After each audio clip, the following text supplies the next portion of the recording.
विविध भारती।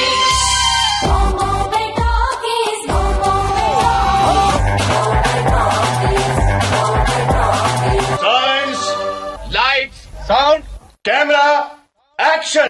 दोस्तों नमस्कार, मैं हूं आपका दोस्त यूनुस खान और आज हमारे साथ मौजूद हैं जानी मानी गायिका कविता सेठ और इनके दोनों बेटे कविश सेठ और कनिष्क सेठ। ये है इस बातचीत का दूसरा भाग। इनसे इस दिलचस्प बातचीत की शुरुआत करने से पहले एक झलक कविता सेठ की गायन यात्रा की।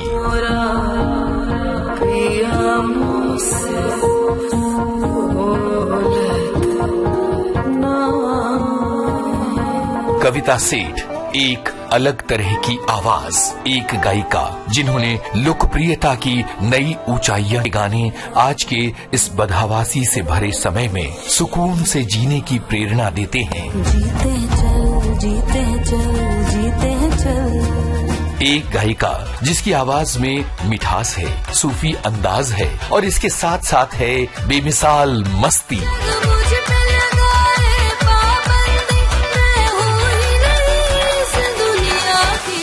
विविध भारती के स्टूडियो में आज हमारे साथ तीन अनमोल कलाकार हैं। सुप्रसिद्ध गायिका कविता सेठ और उनके दोनों बेटे कविश सेठ और कनिष्क सेठ। तो मैं चाहूंगा कि चूंकि हम रेडियो पर हैं और आवाज के जरिए हमारा संवाद होगा तो एक एक करके आपसे बात करते हैं। कविता जी, बहुत बहुत स्वागत आपका। Thank you so much Yunus भाई, मुझे इतना अच्छा लग रहा है, बहुत ही नॉस्टैल्जिक फील कर रही हूँ। मेरी करियर ही यहाँ से शुरू हुआ था, रेडियो से। यहाँ की दीवारें, यहाँ की साउंड, यहाँ के लोग, ऐसा लग रहा है मैं उसी जोन में पहुंच गई हूँ। और इससे ज्यादा भी अच्छा इसलिए लग रहा है कि आज मैं दोनों बच्चों के साथ आई हूँ। First time we are doing interview together on क्या बात है यार। या तो कविश, आप बताइए कि मम्मी के साथ आकाशवाणी के विविध भारती के स्टूडियो में आने की ये फीलिंग कैसी है? मुझे लग रहा है मैं चुप रहूं और उनको सुनते रहूं क्योंकि ये पहली बार हो रहा है। मतलब मैं उनके साथ आया हूं ऐसे इंटरव्यू में, तो मेरा मन कर रहा है कि मैं ऑब्जर्व ज्यादा कर रहा हूं और उसमें ज्यादा रस आ रहा है अभी। क्या बात है। कविश कविता जी के बड़े बेटे हैं और बहुत अच्छे म्यूजिशियन, सिंगर, राइटर, और इन्होंने एक इंस्ट्रूमेंट भी बनाया है नूरी, जिसके बारे में हम इस लंबे इंटरव्यू में आगे चलकर बात करेंगे और आपको नूरी सुनाई भी देगा। और इसके साथ ही हमारे साथ कनिष्क हैं, कविता जी के छोटे बेटे Kanishk. What is the feeling, कैसा लग रहा है इस वक्त आपको? बहुत अच्छा लग रहा है। एक्चुअली मुझे ऐसा लग रहा है बहुत ही सालों बाद एक ऐसा इंटरव्यू हो रहा है जहाँ पे इतना अच्छा इंट्रोडक्शन आपने सबका दिया और एक एक्साइटमेंट सी हो रही है कि मजा आएगा कि ये कैसा इंटरव्यू आगे बढ़ेगा। कविश, ये जो इंस्ट्रूमेंट यहाँ रखा हुआ है जिसका नाम आपने नूरी दिया है, इसकी कहानी बताइए। अब वो जगह आ गई जहाँ इसकी बात करते हैं और आपको ये प्ले भी करना पड़ेगा। जी जी, मैं दरअसल गांव जाता था और म्यूजिक करना शुरू कर दिया था मैंने। तो एक बार गोरखपुर की ओर था और अपने गिटार पे गाना गा रहा था। ट्रेन में था तो एक चाचा है, बोले ये क्या है, बाहर का इंस्ट्रूमेंट बजा रहे हो, कुछ इंडियन बजाया करो। बात मुझे लग गई, मुझे लगा कि यार बात तो सही है। मतलब भले मैं अपने गाने गा रहा हूँ गिटार पे ही, पर कोई भी बाहर का आर्टिस्ट या कोई भी बाहर का व्यक्ति सुनेगा, बोलेगा ये सब इंडियन तो क्लासिकल म्यूजिक होता है या सरोज सितार दिखना चाहता है। तो यार क्लासिकल म्यूजिक अब कैसे सीखेंगे, तो बड़ी मुश्किल से IIT खत्म हो रहा है। अब किसी को गुरु बनाएंगे तो उसकी अलग दिक्कतें। गुरु की छवि अच्छी नहीं थी मेरी उस वक्त। अच्छा। मुझे लगता था हर गुरु घंटाल होता है, तो लगता है गुरु बनाया तो भैया उसको स्कूटर में घुमाना पड़ेगा, उसकी बेटी की शादी में फूल लगाने पड़ेंगे, सब करना पड़ेगा। तो मुझे लगा था कि अब कैसे होगा ये, तो क्या मैं अपना इंस्ट्रूमेंट बना सकता हूँ जिसमें भारतीय आवाज भी हो और गिटार जैसे कॉर्ड्स भी हो। ये सोच थी पहले। फिर मैं बनारस पहुंचा तो वहाँ मैं शास्त्रीय संगीत से बहुत अच्छी तरीके से परिचित हुआ। मतलब वो होता है ना कि आपने सुना होता है लेकिन आपने एक्सेप्ट नहीं किया होता है, लेकिन वहां पे एक तरीके से एक्सेप्टेंस आई और फिर एकदम से सफर शुरू हुआ। मतलब सरोज से परिचय हुआ। बड़ी इंटरेस्टिंग चीज थी कि मैं गली में गा रहा था सुबह भोर में, जैसे प्रभात फेरी होती है, जैसे गिटार लेके पांडे हवेली के पास गलियां हैं, वहां पे गा रहा था। तो एक चाचा है, बोले कि चलो घर आओ तुम्हें चाय पिलाते हैं। तो मैं ऊपर गया तो उनका बेटा सुबह से तबला बजा रहा था। तो बोला आप इनके साथ संगत करेंगे? बोला बिल्कुल। तो बैठ जाते। तो बोला भैया मैं एक और भैया को बुला के जाता हूँ। तो वो लेके आया, वो स्पेनिश बंदा था, वो छत पे छलांग मार के आया सरोद लेके। वो बैठ गया, उसके हाथ में सरोद, मेरे हाथ में गिटार, और वो बीच में तबला लेके बैठा है। उसने जब सरोद बजाई मैं तो एकदम दंग रह गया। मैंने बोला यार ये क्या है, मतलब गिटार इतना फीका कैसे साउंड कर रहा है। और ये आयरनी थी कि मतलब वो स्पेनिश बंदा गिटार लेके बैठा है, मैं इंडियन बंदा सरोद लेके बैठा है और हाँ। मैं गिटार लेके बैठा हूँ एकदम। एंड मैं बहुत ही मेस्मराइज्ड हो गया था पूरे उस इंस्ट्रूमेंट से। मतलब मैंने सरोद कभी अप क्लोज नहीं देखा था, तो मुझे लगा यार कुछ तो हो रहा है इंडियन म्यूजिक में। तो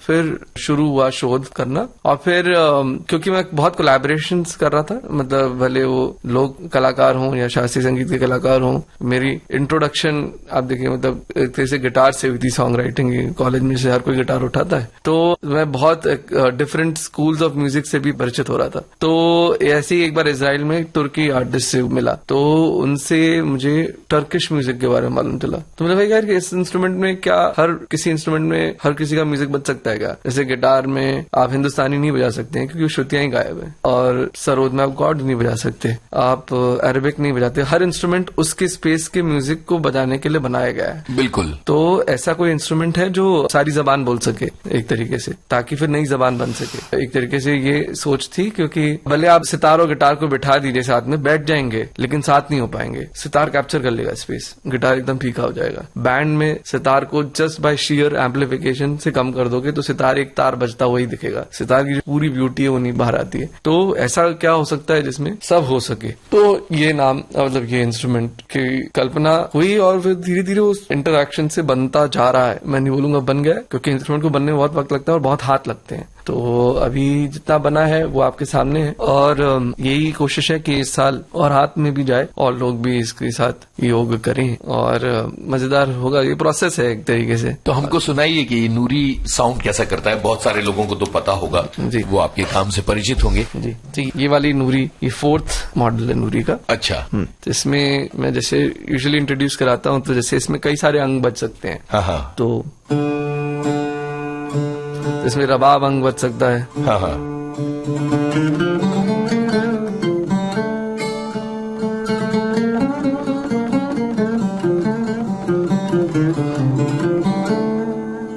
अब इसमें सरोद अंग बज सकता है।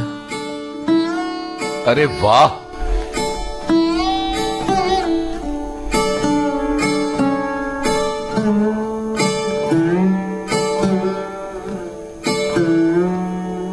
क्या बात है।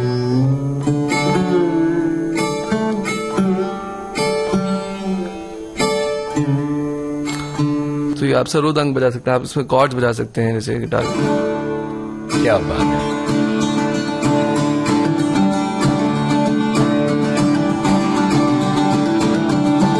तो ये आप कॉर्ड बजा सकते हैं। आप इसमें अरेबिक म्यूजिक भी बजा सकते हैं, जैसे क्वार्टर टोन्स होते हैं। तो जैसे सिंपल इंट्रोडक्शन दूं तो अगर ये सा है, ये कोमल रे, शुद्ध रे, अब इसके बीच वाह।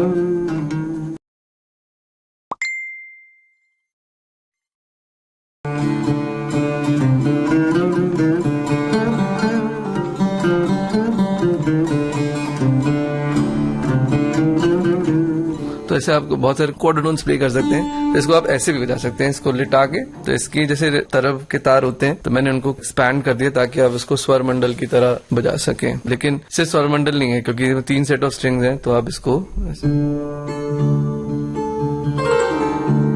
वाह वाह। थोड़ा सा ट्यून कर देता हूँ।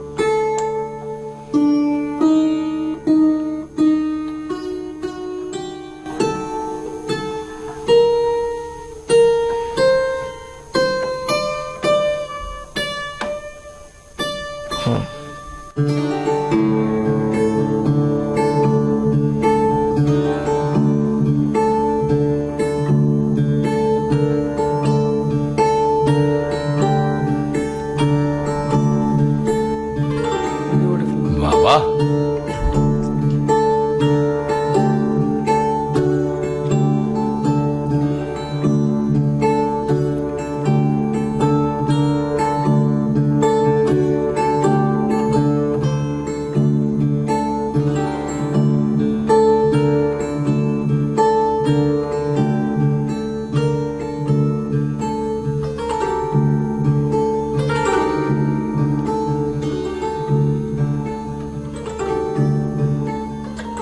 तो इसको आप ऐसे बजा सकते हैं और इसको लेके गा सकते हैं। तो तो ये कितना वक्त लगा आपको इतना इतना बड़ा फ्यूजन इंस्ट्रूमेंट बनाने में, जिसमें गिटार की एक छाया है, ये कह सकते हैं सरोद की भी एक छाया है, बल्कि रबाब का भी साउंड मुझे इसमें सुनाई पड़ता है, तो अरेबिक ट्यून्स भी इसमें आप इनकॉर्पोरेट कर सकते हैं ना। जी जी हाँ। कितना वक्त लगा और ये किस तरह से आपने किया? 7 साल हो गए हैं अभी मुझे लगता है इस चीज के, लेकिन मैं इसको वक्त से नहीं तोल रहा हूँ। मतलब अगर आप देखें इंस्ट्रूमेंट को बनने में फिर तो 200 साल लग चुके हैं। मतलब कितना एक इंस्ट्रूमेंट बहुत प्रोसेस ऑफ एवोल्यूशन से गुजरता है। जैसे वो बहुत सारे आर्टिस्ट उसको पकड़ते हैं, उसका अपना आइडिया डालते हैं, तब जाके वो एक मास इंस्ट्रूमेंट बनता है। लेकिन मजे की बात यह कि ये गोल्डन एज है फॉर मेकिंग इंस्ट्रूमेंट्स, क्योंकि एक इंस्ट्रूमेंट को बनाने में यूजुअली बहुत वक्त लगता है कि आप वुड वर्क करेंगे, डिजाइन करेंगे, फिर वो चला या नहीं चला, और वो समझ भी कम है। मतलब क्या है कि जो हमारे ट्रेडिशनल ल्यूथियर्स हैं जो भारत में, मेरठ में, कोलकाता में, अलग अलग शहरों में रहते हैं, वो पीढ़ी दर पीढ़ी एक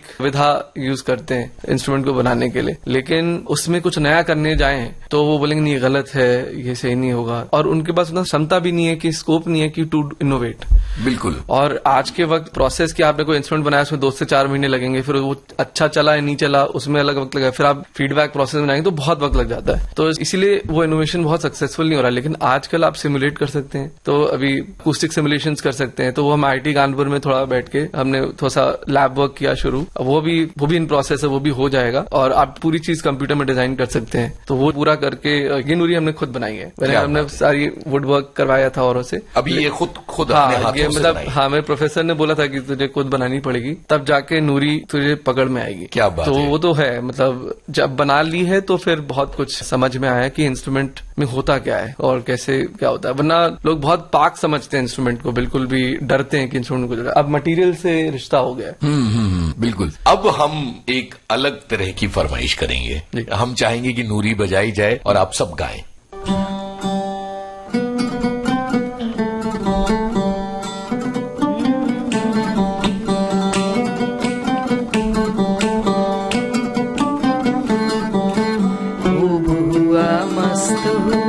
इश्क सनम यार मेरा, खूब हुआ मस्त हुआ इश्क सनम यार मेरा, यार मेरा गार मेरा इश्क बना प्यार मेरा, यार मेरा गार मेरा इश्क बना प्यार मेरा, खूब हुआ मस्त हुआ इश्क सनम यार मेरा, खूब हुआ मस्त हुआ इश्क सनम यार। अल्लाहू अल्लाहू अल्लाहू अल्लाहू अल्लाहू अल्लाहू।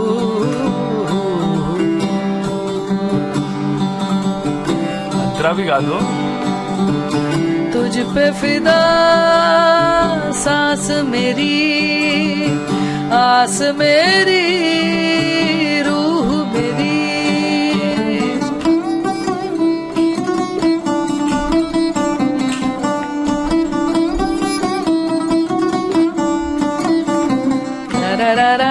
तुझ पे फिदा सांस मेरी, आस मेरी, रूह मेरी, जान भी कुर्बान मेरी, जिस्म गिरफ्तार मेरा, जान भी कुर्बान मेरी, जिस्म गिरफ्तार मेरा, खूब हुआ मस्त हुआ इश्क सनम यार मेरा, खूब हुआ मस्त हुआ इश्क सनम यार। अल्लाहू अल्लाहू अल्लाहू अल्लाहू। क्या बात है, क्या बात है, बहुत मजा आ गया। पहली बार किया।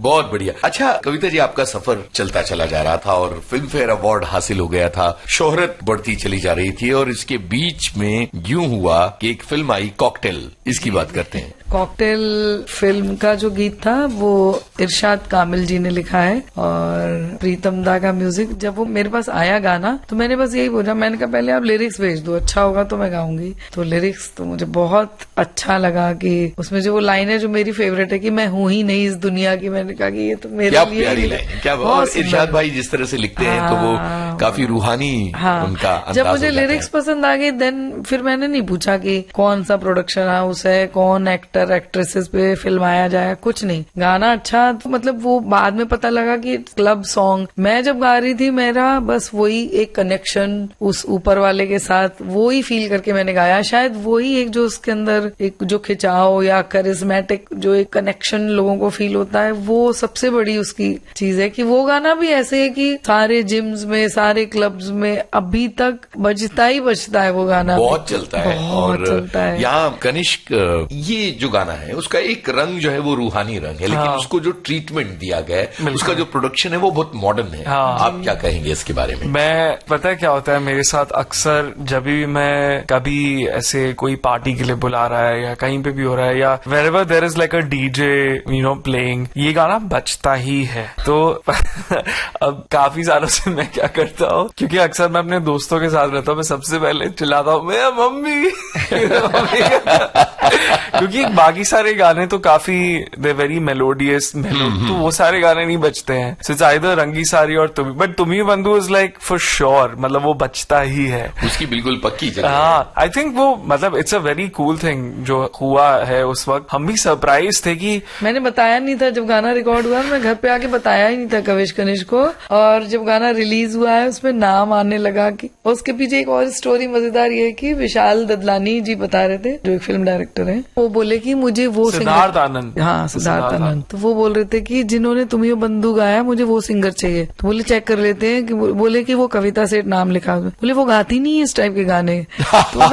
तो बोले मैं शर्त हार गया, मैंने 15 से 20 लोगों को खाना खिलाना पड़ गया मुझे जब मैंने आपका ही नाम चेक किया कि आप ऐसा कैसे गा सकते हो। काफी खुश भी थे कि मैं इस तरीके की चीज नहीं गाती हूँ और मैंने कुछ डिफरेंट किया। और इवन अमित त्रिवेदी कॉल्ड भी, बोला कि थैंक गॉड आप बोलते हो कि मैं ऐसा नहीं गाती वैसा नहीं गाती, इतना जबरदस्त लग रहा है आपकी आवाज में गाना, तो आपने खुद जो अपने को रिस्ट्रिक्ट कर रखा है। एक्चुअली बात वही है कि आपका गाना जो भी है उसको आप कैसे भी सजा सकते हो। तो आई थिंक वही खूबी एक प्रोड्यूसर, एक कंपोजर की वहां जाती है कि कैसे अभी वही गाना उसको आप बहुत अलग तरीके से भी कर सकते हो। बिल्कुल, आप एकदम इंडियन स्टाइल में भी कर सकते हो और उसका थोड़ा लय बदल दो, स्विंग बदल दो, और वो एक आपके प्रॉपर ठेके में भी आ सकता है। एक सूफियाना रंग तो हाँ, है। मैं तो वैसे ही आती हूँ लाइव शोज हाँ, तो पर अब उन्होंने जैसी सिचुएशन दी फिल्म की, जैसा साउंड उनको प्रोजेक्ट करना था, अब वो music is so upbeat and it's like so modern, very एजी। तो गाना ऐसा लगता है अरे वाह, एक सूफी सिंगर ने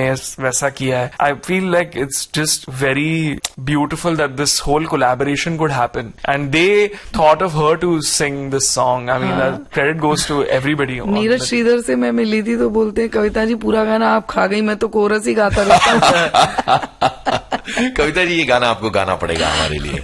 But it's like one of the catchiest choruses ever, like as in बहुत उसका जो hook है।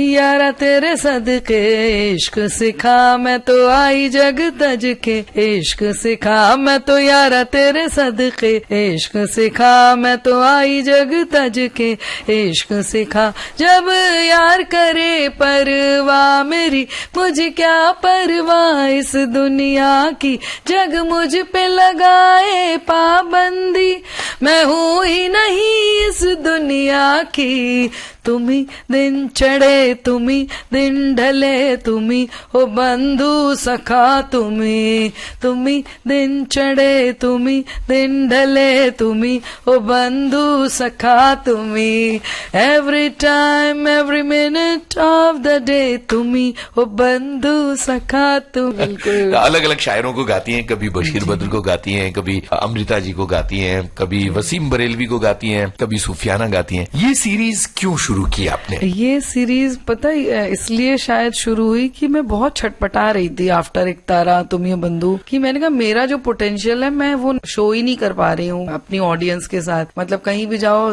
कविता सेठ मतलब एक तारा ठीक है वो बहुत बड़ी चीज है, लेकिन मैं उसके अलावा कितना कुछ मेरे पास है जो मैं शेयर करना चाहती हूँ अपनी ऑडियंस के साथ। और ये मैं कविता हूँ एक नज्म मेरे को जगदीश प्रकाश जी ने लिख के दी थी आज से 25-30 साल पहले जब मैं दिल्ली में रहती थी, और उन्होंने मेरे लिए लिख के दी थी कि कविता में क्या क्या होता है और तुम्हारा नाम भी कविता है। तो मैंने जब उसको कंपोज किया, फिर मैंने कहा कुछ नहीं कर सकती हूँ तो कम से कम मैं एक एक एपिसोड जैसा कुछ मैं यूट्यूब पे डालूंगी। तो पहला जो है मैं कविता हूँ, मैंने ही गाया वो, और उसको सिर्फ तानपुरे पे ऐसे गा दिया। अच्छा फीडबैक आया, मैंने कहा यार तमीज से करना पड़ेगा काम। फिर हमने थोड़ा गिटार के साथ गाया, फिर मैंने कहा नहीं चल भाई इसका वीडियो भी करते हैं। वो सब करने के बाद मैंने 10-12 चीजें की और 10-12 गजलें गाई। मुझे लग रहा था कि मैं जस्टिस नहीं कर पा रही हूँ किसी भी पोएट के साथ। वो पूरी जिंदगी लिखता है, मैं एक कलाम में कैसे उसको समेट सकती हूँ। हो सकता है वो मेरा फेवरेट है, उसका फेवरेट कुछ और हो। देन आई ट्राइड कि चलो मैं एक कॉन्सर्ट करती हूँ, यदि वो शायर जिंदा हैं तो उनको बुलाएंगे और उनकी शान में पूरा 2 घंटे का कॉन्सर्ट उनको ही गाऊंगी। तो मैंने वसीम बरेलवी साहब से शुरू किया और वो इतना बेहतरीन गया। वो खुद बोल रहे थे कि मैं 50 साल से मुशायरे कर रहा हूँ लेकिन ऐसा प्रोग्राम कभी ऐसा नहीं हुआ। पहले कभी हुआ नहीं, कभी कि नहीं किसी हुआ। सिंगर ने किसी एक शायर को लेके की रचनाएं लेकर लंबा कॉन्सर्ट किया हो। तो उससे पहले मैंने मिर्जा गालिब किया था, तब तक मैंने नाम नहीं रखा था। कबीर मीरा पे किया, रूमी पे किया, और फिर आपके साथ हमने डॉक्टर बशीर बद्रवाला किया, जॉन एलिया किया। जॉन एलिया किया। क्या रिसर्च की थी आपने उन सब्जेक्ट्स पे, बेहतरीन रहे। और फिर बीच में कोविड आ गया, ये सब हो गया, तो अभी थोड़ा सा स्लो है, लेकिन थोड़े दिन के बाद हम इसको जोर शोर में करने वाले हैं। फिर से आपको तो पकड़ेंगे हम, छोड़ेंगे नहीं। कुछ बशीर बद्र का, कुछ वसीम बरेलवी का। ये जो मैं कविता हूँ सीरीज है, जाहिर है कि बॉम्बे के बाहर बहुत सारे हमको, क्योंकि पूरी दुनिया के लोग सुन रहे हैं, तो कुछ लोग ऐसे होंगे जिन्होंने ये सीरीज नहीं सुनी होगी, तो जरा उनका तारुफ करवाते हैं सीरीज से। सबसे पहले हम बशीर बद्र को याद करेंगे। तो कौन सी वाली उनकी गजल आप सुनाना चाहेंगी, क्योंकि कितनी सारी चीजें आपने गाई हैं उनकी। तो हाँ, मैंने बहुत सारा कंपोज किया था, तो उसमें मुझे जो सबसे ज्यादा पसंद है और जो राइट नाउ मुझे याद आ रही है, वो एक गजल है, वो नहीं मिला तो मलाल क्या, जो गुजर गया सो गुजर गया, उसे याद करके न दिल दुखा, जो गुजर गया सो गुजर गया। तो सारी गजलें मुझे सबसे प्यारा जो लगता है बशीर बद्र साहब का, कि हर गजल में एक जो थॉट प्रोसेस है, जो उनकी अदायगी है शब्दों के माध्यम से, वो कमाल है। मुझे लगता है कि नहीं है उनके लेवल का कोई भी नहीं है, सब अपने अपने आप में अनूठे हैं। लेकिन और जब मैं कंपोज भी कर रही थी तो वसीम बरेलवी साहब को और इनको साथ साथ कर रही थी, तो वसीम बरेलवी साहब को कंपोज करने में मुझे 2 से 3 महीने लगे, और इनको तो लेके बैठी हूँ, मुझे लग रहा क्या हो रहा है कविता, प्लीज क्या लूं क्या छोड़ूं क्या लूं, ये तो हो ही रहा था। प्लस मैंने एक दिन में 8 गजलें अलग अलग शेड्स में जी, मैंने कहा बस आज नहीं करूंगी और नहीं करूंगी। मतलब एक के बाद एक के बाद एक दिन में इतनी सारी चीजें। तो ये मेरा कोई हुनर नहीं है। मैं कहती हूँ मैं हमेशा पोइट्री को प्रेफरेंस देती हूँ, क्योंकि यदि मुझे पोइट्री अट्रैक्ट करती तो कहाँ से ऊपर वाला मुझे ट्यून्स देता, मैं कंपोज करती हूँ। तो उनकी गजलें मैं पढ़ती जा रही थी और धुन बनती जा रही थी, ऐसा हुआ था उनके साथ में। और बस वही होता है कि जो चीज बेहतरीन या जिसका जो भी रास्ता होता है, अपने आप लोग उस तरीके से जुड़ते चले जाते हैं। आप जैसे जुड़ गए थे इसमें, आपने उसमें इतनी प्यारी प्यारी उसमें उनके जो एनेक्डोट्स जोड़े थे, दैट वाज ब्यूटीफुल। उसको बाहर लेके जाएंगे।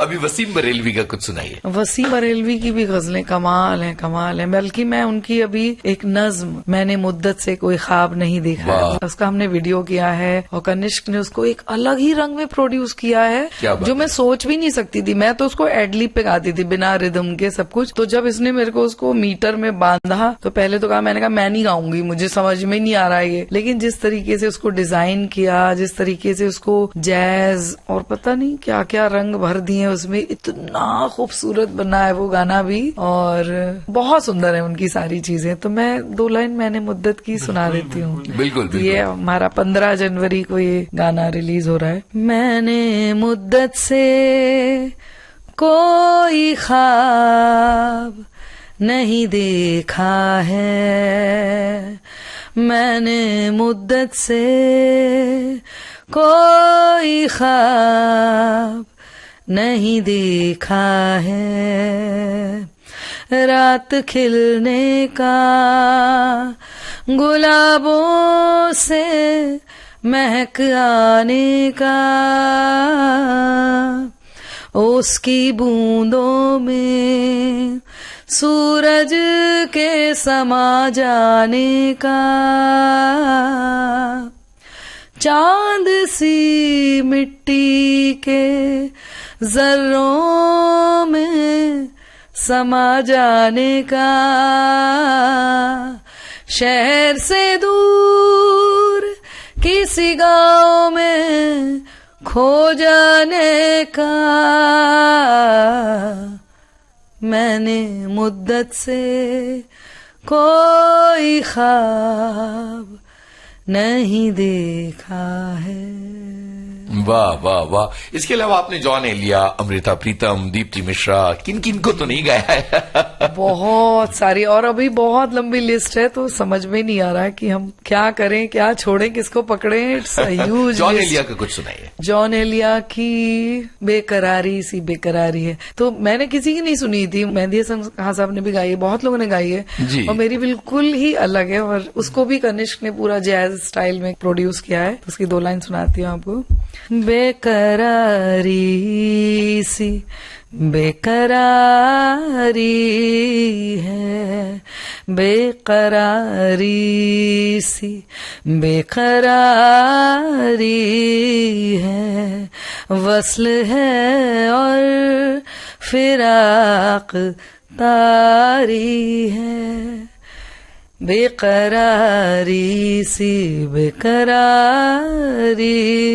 है। वाह वाह वाह, क्या बात है। तो ये पूरी सीरीज है मैं कविता हूँ, जिसके जरिए आप अलग अलग शायरों की बहुत सारी रचनाओं को एक कॉन्सर्ट की शक्ल में कॉन्सर्ट की शक्ल देते हैं, और प्लान कर रहे हैं कि उसको हम पैन इंडिया बल्कि ग्लोबली इसको जहां जहां तक ले जा सकते हैं, मतलब जिस शायर के चाहने वाले हैं हम उसको जरूर प्रस्तुत करेंगे। आपने तो भजन भी बहुत सारे गाए हैं और अब बहुत डूब के गाती हैं, तो मुझे बताइए भजनों के सिलसिले के बारे में। क्योंकि सूफियाना जो रंग है वो भी, इसको आप जब किसी स्पेशल किसी आइडल को लेकर के कहते हो तो वो कि राम भजन हो गया, कृष्ण भजन हो गया, लाइक दैट। और जब हम निर्गुण गाते हैं, जो कबीर का अंदाज है या जो सूफियाना अंदाज है, तो वो भी भजन का ही रूप है, लेकिन वो निर्गुण है और ये सगुण है। तो दोनों में ही आप जब उस सत्ता, परम सत्ता के साथ जब जुड़ जाते हो, तो फिर वो बस एक हमारा मैसेज होता है जो हम बस कन्वे करना चाहते हैं उस परम सत्ता के साथ। तो वो एक जब कनेक्शन बन जाता है, चाहे फिर वो आप निर्गुण गाओ चाहे सगुण गाओ, वो बस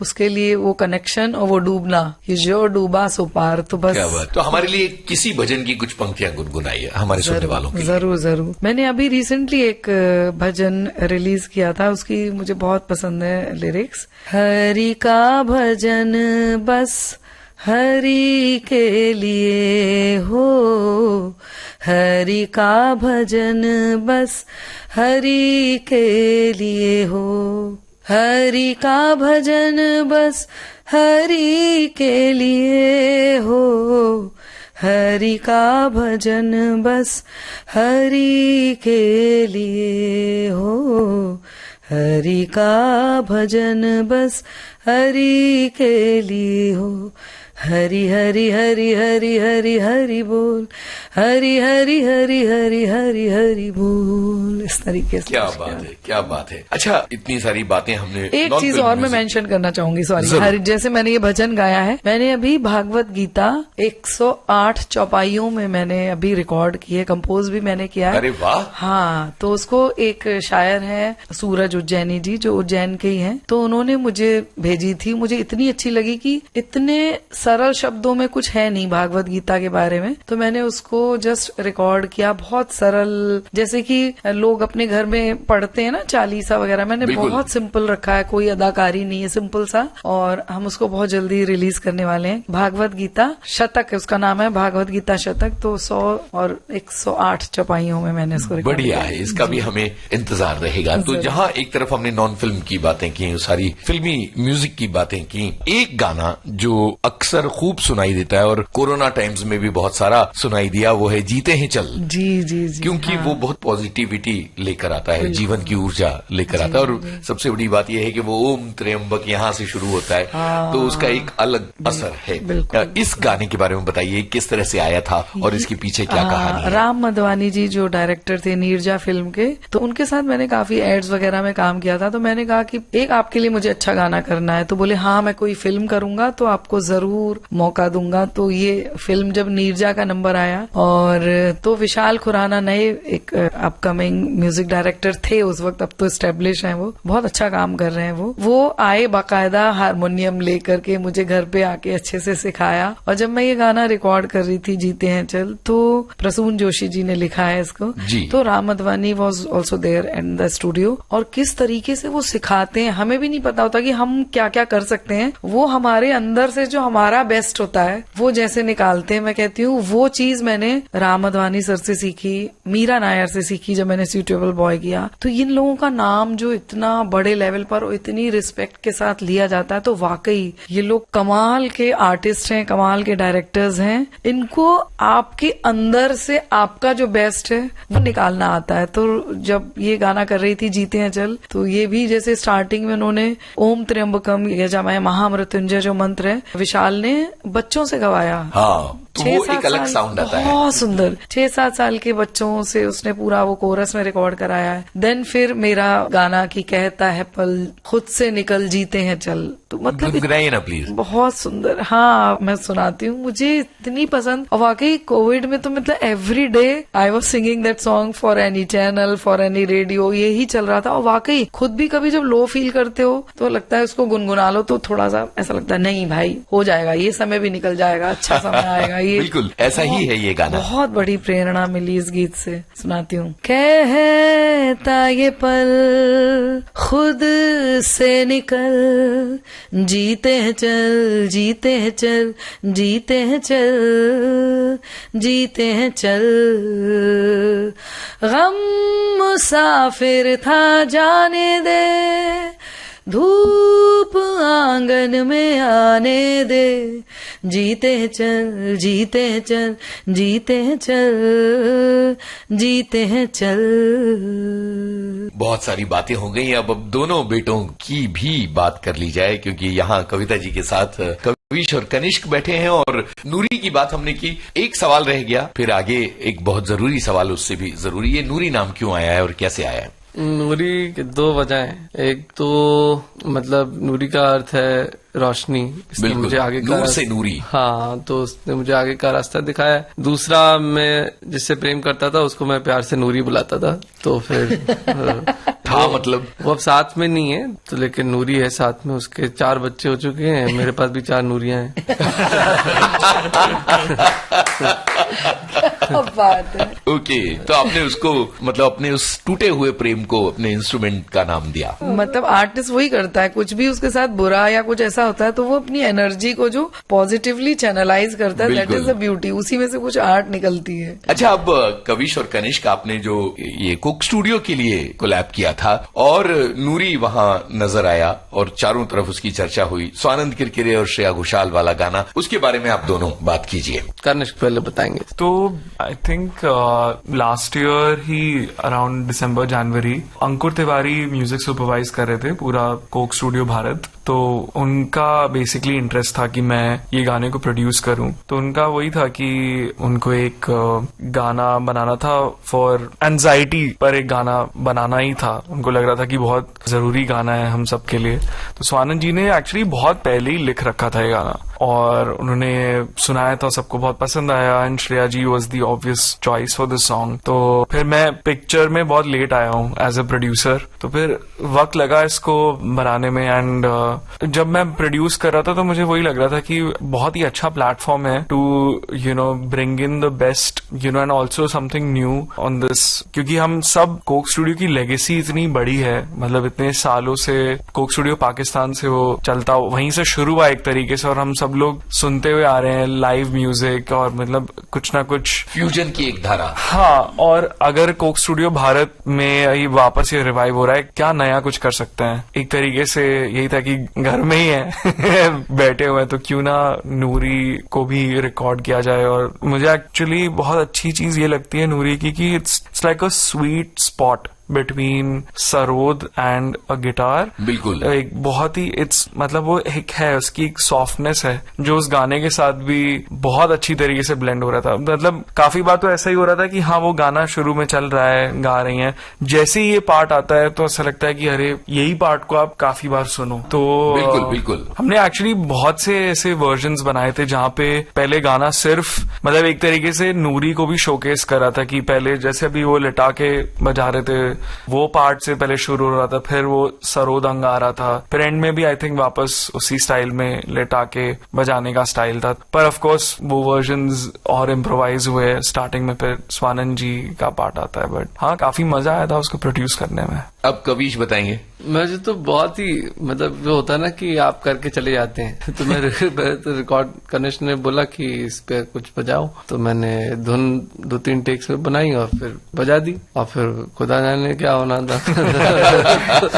और तो लोगों को बड़ी खुशी हुई, मतलब मेरे जितने दोस्त हैं सब सुनने वाले हैं सब बड़े बड़े खुश हुए, अरे अब मिलाना दर्जा ये बिल्कुल डिजर्विंग था, यहाँ देखनी थी अपने को नूरी, ये होना था ये होना था, अब मजा है। तो मतलब लोग बहुत सेलिब्रेट कर रहे थे इस फैक्ट को कि नूरी को मंच मिला और समहाउ मुझे मेरे सफर को भी देखते आए तो बहुत उनको वैलिडेशन मिला। आई लाइक कि हाँ अच्छा है, मतलब अच्छी चीज है, बहुत अच्छी चीज है। यही है कि ये बड़े मंच हैं, मैं बहुत कुछ देखता हूँ नूरी के साथ जो होने वाला है, और जो अभी ये कोई नया इंस्ट्रूमेंट है तो मैं भी अभ्यास कर रहा हूँ और मैं हर मौके को ले रहा हूँ कि मुझे बोले भाई कुछ भी हो मुझे मेरी तरफ भेजो, मैं इसको जितना बजा सकता हूँ उतना बजाना चाहता हूँ। तो वही है, मैं हर किसी के लिए बहुत ओपन हूँ एंड मेरी तो यही कोशिश है जहाँ जहाँ मैं चीज कर सकूँ। इससे बहुत सही बात है, कोक स्टूडियो के आने के बाद बहुत लोगों ने इसको सराहा भी और पूछा भी, बहुत लोग चाहते भी इनको ये इंस्ट्रूमेंट मिले। अभी मैं मैसेज चेक कर रहा था तो उधर भी एक आया, मतलब ऐसे आते जा रहे हैं मुझे बहुत बार, तो मैं बोला कि थोड़ा सब्र करिए, सबके लिए ही बन रही है नूरी। ये लोग कैसे इसको खरीद पाएंगे, कितने टाइम के बाद? इस साल सोच रहे हैं 10 बनाए, थोड़ा स्पीडन अप किया है अभी।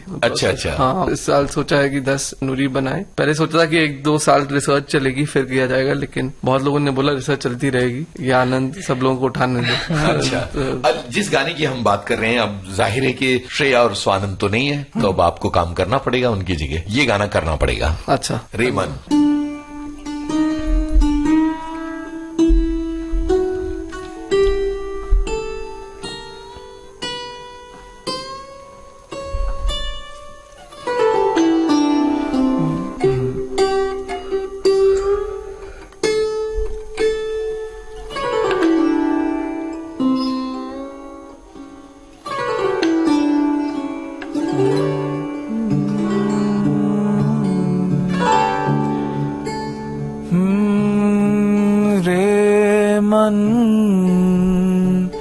तू गुमसुम गुप चुप सो जा रे,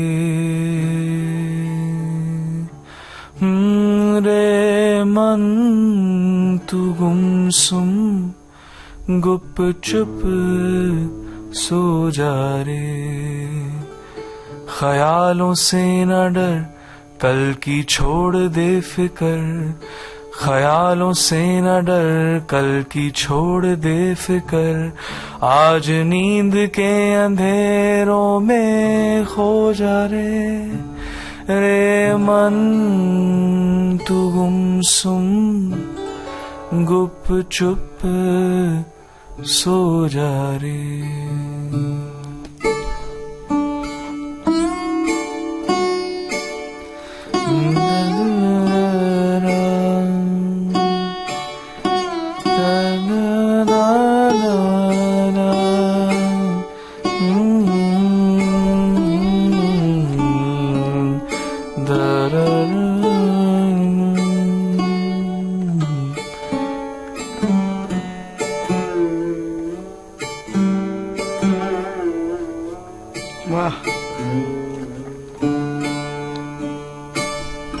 क्या बात है, बहुत मजा आया। और कविता जी, अब इतने लंबे सफर में बहुत अलग अलग चीजें आपने आजमाई हैं। साल 2025 में क्या कुछ नया करने वाली हैं आप? ऐसा कुछ प्लान नहीं है, लेकिन हाँ जो भी करूंगी कुछ अच्छा ही करूंगी। ऐसा अभी फिलहाल कुछ सोचा नहीं, लेकिन बहुत कुछ करना है। ये है, कैसे करूंगी वो देखना है मुझे। जी कविश, चलते चलते मुझे आपसे वो गाना सुनना है जो आपने हिंदी के लिए लिखा था। जी। ये वो गाना है जो बहुत अंग्रेजीदां लोगों को ये सिखाता है कि भैया हमारी हिंदी को लेकर साथ में चलो। हाँ इसे कब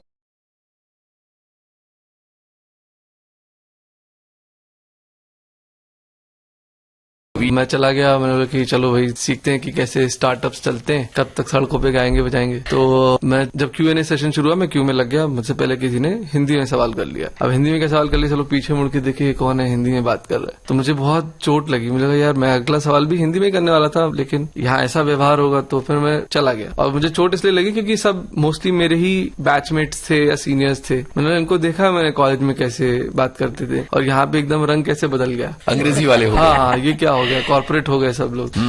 तो मैं फिर ट्रेन पकड़ी और मैं उतरा, और मैं पैदल चलते चलते मैं बहुत शर्मिंदा और गुस्सा दोनों चीज महसूस कर रहा था। तो फिर मैंने ये गाना ऐसे ही लिख दिया।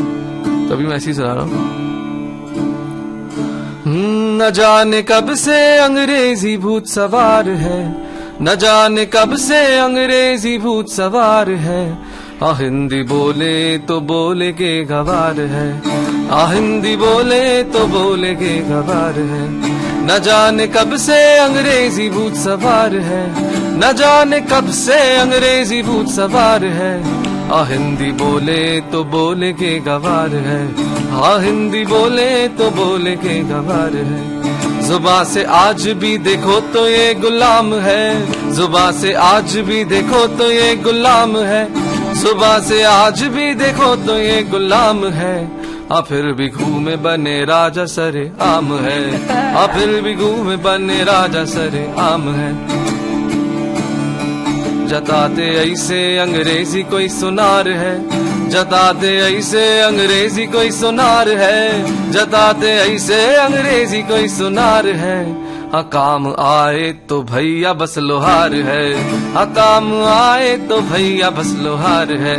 न जाने कब से अंग्रेजी भूत सवार है, न जाने कब से अंग्रेजी भूत सवार है। आ हिंदी बोले तो बोले के गवार है, आ हिंदी बोले तो बोले के गवार है।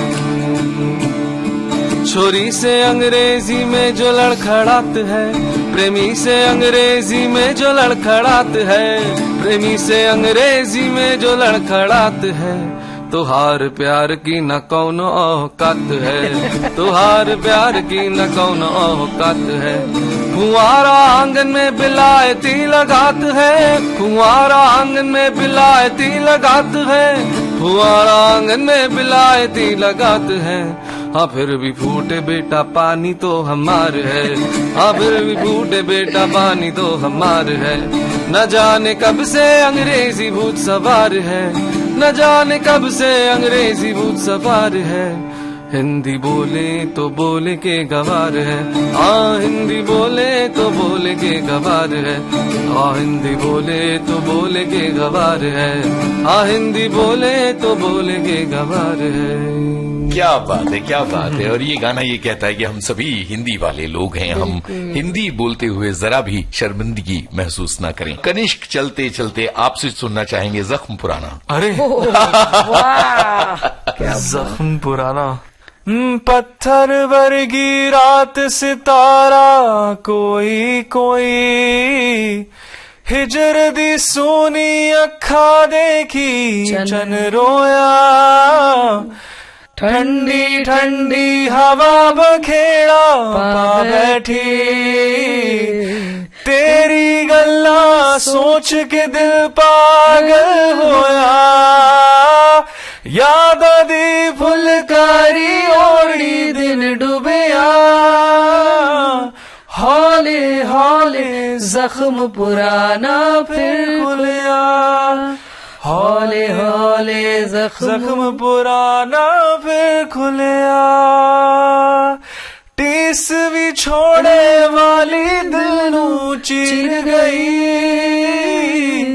बूहा दिल दी फरियादा दा जा खुलिया, बूहा दिल दी फरियादा दा जा खुलिया। क्या बात है, बहुत बहुत शुक्रिया कविता जी, कविश और कनिष्क, आप लोग विविध भारती के स्टूडियो में आए और Thank you. इतनी म्यूजिकल बातचीत हम आपसे कर पाए। यहाँ आने के लिए बहुत बहुत शुक्रिया। थैंक यू यूनुस भाई, थैंक यू। तो कनिष्क सेठ और कविश सेठ से आपके इस दोस्त यूनुस खान की ये दिलचस्प बातचीत यहाँ होती है खत्म। रंगे सारे कैसी लगी आपको ये बातचीत जरूर बताइएगा विविध भारती के फेसबुक पेज पर आकर। और हाँ, चलने से पहले आपको ये भी बता दें, इस कार्यक्रम के रिकॉर्डिंग इंजीनियर थे मंगेश सांगले और प्रस्तुतकर्ता जुबैर खान।